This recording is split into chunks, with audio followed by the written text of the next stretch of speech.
Beauty and the Beast. There was once a very rich merchant, who had 3 daughters. Being a man of sense, he spared no cost for their education. His daughters grew to be very beautiful, especially the youngest, who was called Beauty, a special name that made her sisters very jealous of her. The 2 eldest had a great deal of pride, because they were rich. They gave themselves ridiculous airs, and would not visit other merchants' daughters, nor keep company with any but persons of quality. They went out every day to parties, balls, plays, concerts, and so forth. And they laughed at their youngest sister, because she spent the greatest part of her time in reading good books. Suddenly, all at once the merchant lost his whole fortune, excepting a small country house at a great distance from town, and told his children with tears in his eyes that they must go there and work for their living. The 2 eldest answered that they would never have to leave the town, for they had several prominent merchants who they were sure would be glad to have them, though they had no fortune. But the good ladies were mistaken, for their lovers slighted and forsook them in their poverty. As they were not liked on account of their pride, everybody said, "They do not deserve to be pitied. We are very glad to see their pride humbled. Let them go and give themselves quality airs in milking the cows and minding their dairy." But, added they, "we are extremely concerned for Beauty. She is such a charming, sweet-tempered creature, who speaks so kindly to poor people, and has such a friendly, gracious nature." When they came to their country house, the merchant applied himself to farming and Beauty rose at 4 in the morning. Before the others stirred, she made haste to clean the house and prepare breakfast for the family. In the beginning she found it very difficult, for she had not been used to work as a servant, but in less than 2 months she grew stronger and healthier than ever. After she had done her work, she read, played on the harpsichord, or else sung while she spun yarn. On the contrary, her 2 sisters did not know how to spend their time. They got up at 10 and did nothing but saunter about the whole day, lamenting the loss of their fine clothes and acquaintance. "Do but see our youngest sister," they snickered, one to the other, "how well she's suited to a life of menial labor." The family had lived about a year in the country house, when the merchant received a letter with an account that a ship he thought had been lost at sea, that held on board dozens of bolts of cloth and silks he had purchased, had in fact safely arrived. The family rejoiced in the turn of their fortune. When the 2 eldest daughters saw their father ready to set out, one begged of him to buy her a new necklace of gems, and the other a thick golden chain, but Beauty asked only for a rose. The good man set off on his journey. But when he came there, oh such problems there were over who properly owned the ship and the merchandise on board, and after a great deal of trouble and pains to no purpose, he came back as poor as before, especially after he bought the fine new necklace and gold chain he promised to his 2 older daughters. Thinking he might come upon a rosebush to satisfy the wish of his youngest daughter, he led his horse deep into the woods. As the sun set and the wind began to howl, the poor man realized he was hopelessly lost. What's more, with the rain and the snow he knew he might well starve to death with cold or hunger, or be devoured by the wolves, whom he heard howling all round him. Then in an instant, looking through a long walk of trees, he saw a light at some distance. Going on a little farther, he noticed it came from a place lit with candles from top to bottom. The merchant hastened to the place, but was greatly surprised at not meeting anyone in the outer courts. His horse followed him, and seeing a large stable open, went in, and finding both hay and oats, the poor beast, who was almost famished, fell to eating very heartily. The merchant tied him up to the manger and walked towards the house, where he saw no one. Entering into a large hall, he found a good fire and a table plentifully set out. As he was wet quite through with the rain and snow, he drew near the fire to dry himself. "I hope," said he, "the master of the house, or his servants will excuse the liberty I take. I suppose it will not be long before some of them appear." He waited a considerable time, until it struck 11, and still nobody came. At last he was so hungry that he could stand it no longer, but took a leg of chicken, and ate it in 2 mouthfuls, trembling all the while. After this he drank a few glasses of wine. Growing more courageous, he went out of the hall, and crossed through several grand apartments with magnificent furniture, until he came into a chamber. In the chamber was an exceedingly good bed, and as he was very tired and it was past midnight, he concluded it was best to shut the door and go to sleep. It was 10 the next morning before the merchant waked. As he was going to rise, he was astonished to see a good suit of clothes laid out on the bed that would fit him perfectly. "Certainly," said he, "this palace belongs to some kind fairy, who has seen and pitied my distress." He then returned to the great hall where he had supped the night before, and found some chocolate ready-made on a little table. "Thank you, good Madam Fairy," said he aloud, "for being so careful as to provide me a breakfast. I am extremely obliged to you for all your favors." The good man drank his chocolate and then went to look for his horse, but passing through an arbor of roses he remembered Beauty's request to him, and gathered a branch on which were several. Immediately he heard a great crash like thunder, and looking around he saw a huge monster, 2 tusks in his mouth and fiery red eyes surrounded by bristles and horns coming out of its head and spreading over its back. "Mortal," roared the beast, "who told you you might pluck my rose?" "Please, sir," said the merchant in fear and terror for his life, "I promised my daughter to bring her home a rose and forgot about it till the last moment, and then I saw your beautiful garden, and thought you would not miss a single rose, or else I would have asked your permission." "Thieving is thieving," said the beast, "whether it be a rose or a diamond, your life is forfeit." The merchant fell on his knees and begged for his life for the sake of his 3 daughters who had none but him to support them. "My lord," said he, "I beseech you to forgive me. Indeed I had no intention to offend in gathering a rose for one of my daughters, who desired me to bring her one." "You say you have daughters," replied the monster. "I will forgive you, on one condition, that one of them come willingly and suffer for you. Swear that if any of your daughters refuses to die in your stead, you will return within 3 months and place yourself at my disposal." So the merchant swore. Taking his rose, he mounted his horse and rode home. As soon as he got into his house, his daughters came rushing round him, clapping their hands and showing their joy in every way. He gave the necklace to his eldest daughter, the gold chain to his second daughter, and then he gave the rose to his youngest, and as he gave it he sighed. "Oh, thank you, father," they all cried.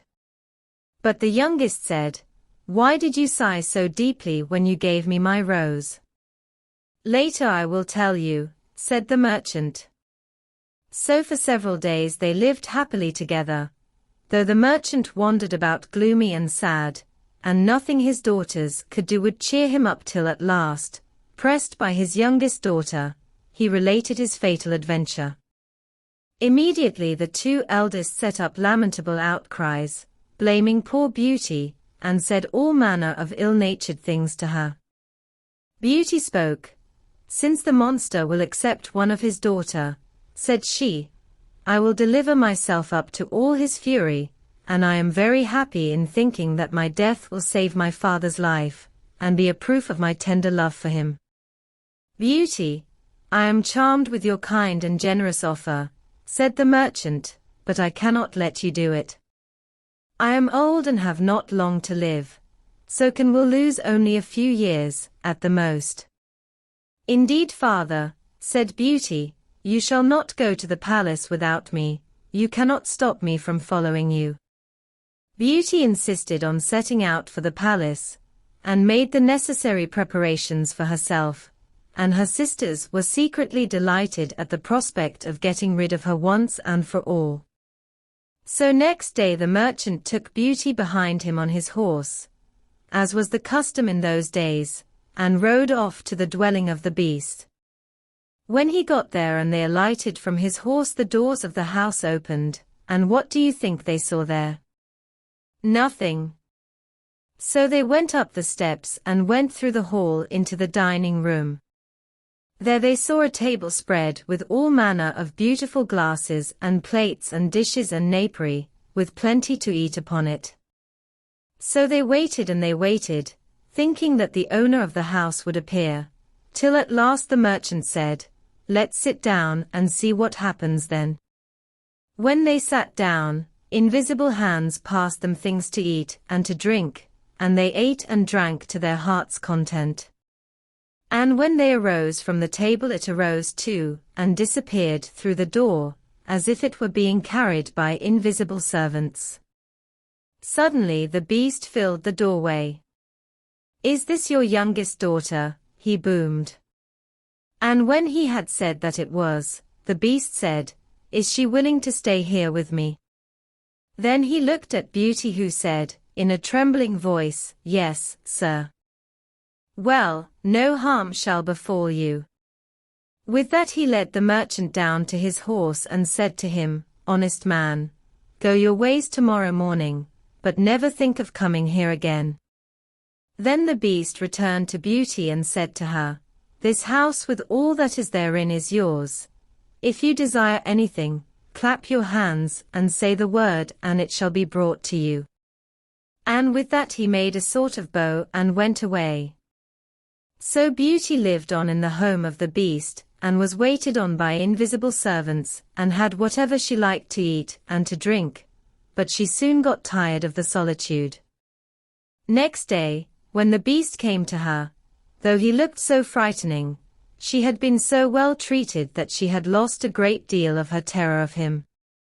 So they spoke together about the garden and the house and her father's business and all manner of things, so that Beauty lost altogether her fear of the beast.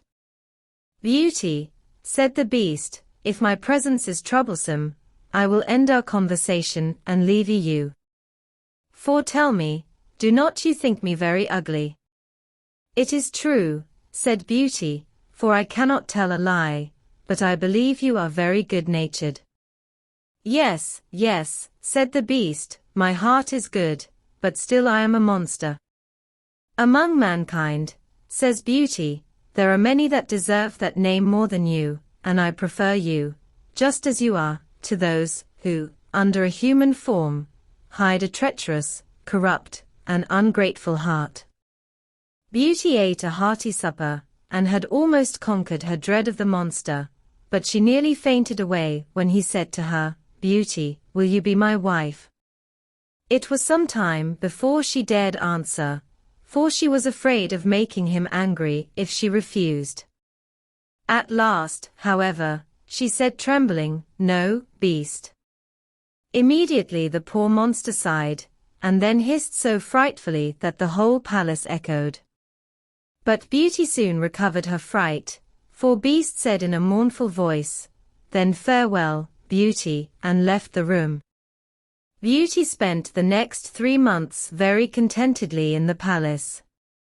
Seeing the Beast often had so accustomed her to his deformity, that, far from dreading the time of his visit, she would often look on her watch to see when it would be 9, for the Beast never missed coming at that hour. There was only one thing that gave Beauty any concern, which was that every night, before she went to bed, the monster always asked her if she would be his wife. One day she said to him, Beast, you make me very uneasy. I wish I could consent to marry you, but I am too sincere to make you believe that will ever happen. I shall always esteem you as a friend, please try to be satisfied with this. I suppose I must, said the beast, for, alas, I know too well my own misfortune. Though I ought to think myself happy that you will stay here, promise never to leave me. Beauty blushed at these words. I could, answered she, indeed, promise never to leave you, but I have so great a desire to see my father that I'm afraid I shall fret to death, if you refuse me that satisfaction. Perhaps this will help, said the beast. He handed her a handled looking-glass, and in the round mirror was the image of Beauty's father, pining himself sick for the loss of her. Oh, she cried, and all the color rushed from her face. I would rather die myself, said the monster, than give you the least uneasiness. I will send you to your father. You may remain with him for 1 week, but if you do not return before the end of the week, poor beast will die with grief. I give you my promise, said Beauty, to return in a week. You shall be there tomorrow morning, said the beast. Take this magic looking-glass with you, and this ring. You need only to lay your ring on the mirror before you go to bed, when you have a mind to come back. Farewell, Beauty. When Beauty waked the next morning, she found herself at her father's house. She quickly dressed and came to the kitchen, where her father gave a loud shriek, and thought he would die with joy to see his dear daughter again. He held her fast locked in his arms over a quarter of an hour. As soon as the first transports were over, the father shared with Beauty the good news both her sisters were married. Beauty sent for her sisters, who hastened thither with their husbands. They were both of them very unhappy. The eldest had married a gentleman, extremely handsome indeed, but so fond of his own person, that he was full of nothing but his own dear self, and neglected his wife. The second had married a man of wit, but he only made use of it to plague and torment everybody, and his wife most of all. Beauty's sisters sickened with envy, when they saw her dressed like a princess, and more beautiful than ever, nor could all her obliging affectionate behavior stifle their jealousy, which was ready to burst when she told them how happy she was. They went down into the garden to vent it in tears, and said one to the other, in what way is this little creature better than us, that she should be so much happier? Sister, said the oldest, a thought strikes my mind. She told us of the promise to stay only for 1 week. Let us try to keep her beyond the week. Perhaps the monster will be so enraged for breaking her word that he will devour her. Right, sister, answered the other. They went back to the house and behaved so affectionately to their sister that poor Beauty wept for joy. When the week was expired, they cried and tore their hair, and seemed so sorry to part with her that she promised to stay a week longer. In the meantime, Beauty could not help feeling uneasy that she was likely causing pain for poor beast, whom she sincerely loved, and really longed to see again. The 10th night she spent at her father's, she dreamed of the beast in the palace garden, suffering, maybe even dying, for loneliness for her. Beauty was startled from her sleep, sat up straight in bed, and burst into tears. Am I not very wicked, said she, to act so unkindly to beast, who has tried so hard to please me in everything? Is it his fault if he is so ugly? He is kind and good, and that is more than enough. Why did I refuse to marry him? I would be happier with the monster than my sisters are with their husbands. It is neither wit, nor a fine face in a husband, that makes a woman happy, but virtue, sweetness of temper, and thoughtfulness, and beast has all these valuable qualifications. Having said this, Beauty rose, put her ring on the mirror, and then laid down again. Scarce was she in bed before she fell asleep, and when she waked the next morning, she was overjoyed to find herself in the beast's palace. She put on one of her richest suits, and waited for evening with the utmost impatience. At last the wished-for hour came, the clock struck 9, yet no beast appeared. Beauty then feared she had been the cause of his death. She ran crying and wringing her hands all about the palace, like one in despair. After having sought for him everywhere, she remembered her dream and flew to the garden, where she had dreamed she saw him. There she found poor Beast stretched out, quite senseless, and, as she imagined, dead. She threw herself upon him and finding his heart beating still, she fetched some water from the canal and poured it on his head. Beast opened his eyes, and said to Beauty, "You forgot your promise, and I was so afflicted for having lost you that I resolved to starve myself. But since I have the happiness of seeing you once more, I die satisfied." "No, dear Beast," said Beauty, "you must not die. Live to be my husband, from this moment I give you my hand, and swear to be none but yours. Alas! I thought I had only a friendship for you, but the grief I now feel convinces me that I cannot live without you." No sooner had she said this than the hide of the beast split in two, and out came a most handsome young prince. The prince told her that he had been enchanted by a magician, and could not recover his natural form until a maiden would, of her own free will, declare that she loved him. Thereupon the prince sent for the merchant and his daughters, and he was married to Beauty, and they all lived happily ever after.